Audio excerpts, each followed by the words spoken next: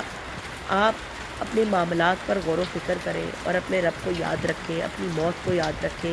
کہ آج اگر میرا آخری دن ہو اور میں نے آج کی رات قبر میں گزارنی ہو تو پھر میرے ساتھ کیا معاملہ ہوگا.